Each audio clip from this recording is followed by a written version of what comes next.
Hello guys, আসসালামু আলাইকুম। সবাই কেমন আছেন? আলহামদুলিল্লাহ, আল্লাহর রহমতে আমরা অনেক ভালো আছি। মালয়েশিয়াতে কিভাবে শাকসবজি চাষ করা হয় সেটা আজকে আপনাদের দেখাবো। এই দেখেন, এই যে আমাদের বাংলাদেশে গ্রামাঞ্চলে যে এটাকে দুধ জাল বলা হয়, এই যে কুশি কিভাবে চাষ করা হয়েছে দেখুন। নিচে মাটির সাথে পলিথিন দিয়ে বেড বানানো তৈরি করা, কত সুন্দরভাবে চাষ করেছে। অনেক ফলন হয়, চারপাশে শুধু কুশি আর কুশি, প্রতিদিন তোলা হয়। কত সুন্দরভাবে চাষ করে।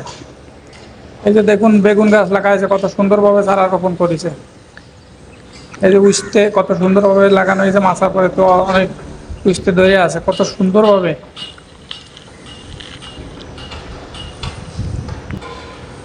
এই যে নতুন বেড বানানো হচ্ছে, নতুন মাটি করা হচ্ছে চারা রোপণ করার জন্য। এই দেখুন, ধুন্দল গাছ কত সুন্দরভাবে মাছা করে দিয়েছে, অনেক ধুন্দল ধরে। বেগুন গাছে শুধু বেগুন আর বেগুন। এই জায়গার মাটি অনেক শক্তিশালী। তিন বেলা শুধু পানি দিলেই হয়, আর কিছু দেওয়া লাগে না, সার খুব কম লাগে। এই যে বেগুন ক্ষেত কত সুন্দরভাবে ফলন হয়েছে, তার পাশে শুধু বেগুন আর বেগুন। বেগুন ওই বড় দেখেন বড় কত তো বেগুন, বড় বড় অনেক ধরা ধরেছে বেগুন। ভিডিও করে। এই দেখুন কুশি গাছে কত সুন্দর কুশি হয়েছে। এই যে মধ্যে আবার শশা গাছ, শশাও ধরেছে। এই যে ভেন্ডি গাছ দেখুন, কত সুন্দরভাবে ভেন্ডি গাছ লাগানো হয়েছে। মাশাল্লাহ, অনেক সুন্দর। এবং এই জায়গায় অনেক ফলন হয়, ফলন মাশাল্লাহ।